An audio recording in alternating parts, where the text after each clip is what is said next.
Okay, Kong vs Godzilla.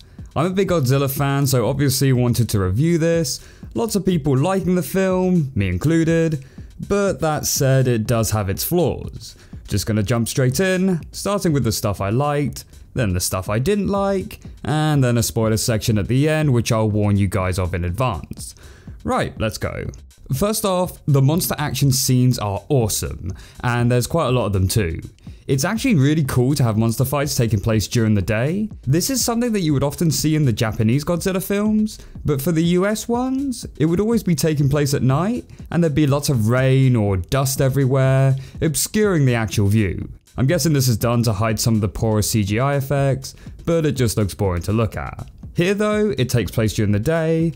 There is a fight scene that takes place at night, but it's still well lit and has clear weather, so thumbs up for that. The CG also looks really nice, such as the water effects on both monsters, and there's a scene with Kong in the Arctic where he has snow on his fur. Some of the monster action is also really cool. There's a scene where Kong rips the head off a monster and starts drinking the blood from it. It's pretty brutal, but don't worry, the blood is green, so it's completely fine to show.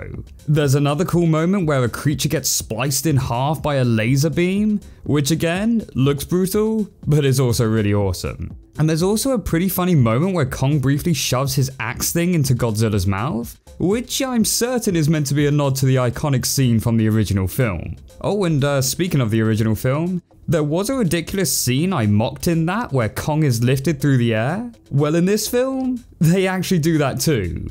Not quite as ridiculous as the original, but still, I love that they're embracing the madness.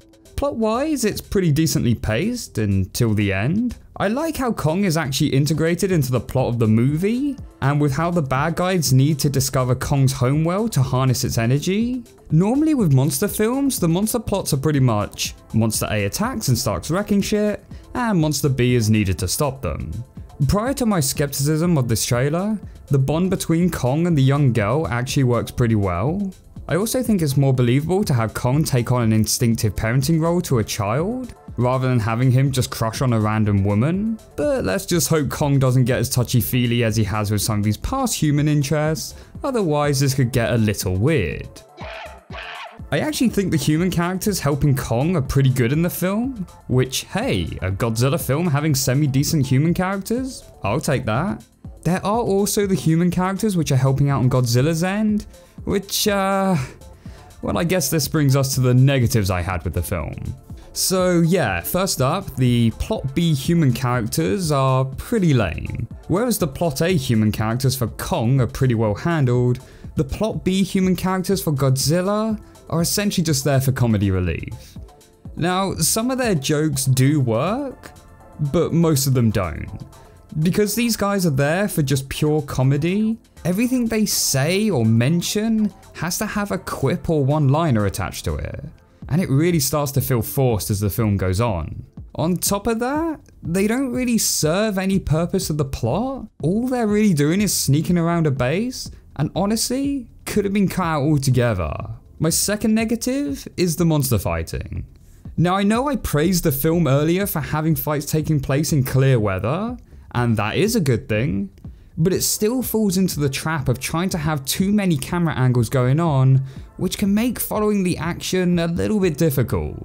Like, I get it, with CG you have the freedom to put the camera anywhere you want, so you're like, oh, wouldn't it be cool to have a shot from up there, and a shot from down here, and oh, and maybe a shot from Kong's arm, or maybe a shot coming out of his arse. And those shots can be cool, but just don't try to do them all within 30 seconds. One thing I appreciated from the classic Godzilla films was that the fights would be shot at long distances with very little camera motion, so you could actually see what was going on. And if a monster was knocked into a building, the scene would hold just to focus on the destruction aspect taking place. In this film, there is building destruction, but the action is so fast and sporadic that you don't really get time to see it. Okay, so to talk about these next few points, I'm going to need to dive into spoiler territory as I discuss certain plot points and scenes, so if you don't want to hear any of that, click away now. Okay, so let's talk about Mechagodzilla in this film.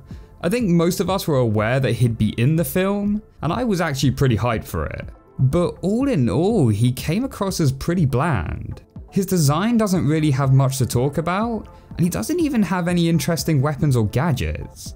He has a mouth beam, a spinning tail, and some shoulder rockets. That's it. You think of all the cool stuff Mechagodzilla had in the past, such as his eye beams, finger rockets, stomach blaster, force field, grappling hooks, and even a friggin' ice beam. There was just so much cool stuff they could have given him. I at least wanted to see the iconic scene where Mechagodzilla is just unloading every single weapon all at once, just like he did in the classic series. But they didn't even do that. Also, his presence just felt very shoehorned in at the end, just to give Kong and Godzilla an excuse not to fight each other. The idea of a company purposely antagonizing Godzilla to destroy cities and using that as fear so they can justify building Mechagodzilla is actually a pretty good plotline, and I kind of wish it had been used in a separate film to allow it to properly develop. I did quite like the use of Ghidorah's skeleton to establish a telepathic link to control Mechagodzilla, which funnily enough isn't the first time Ghidorah has been used to help create Mechagodzilla. But again, the telepathy doesn't really come to much, as when Mechagodzilla starts thinking for itself, it just goes to attack Godzilla like it would have done anyway.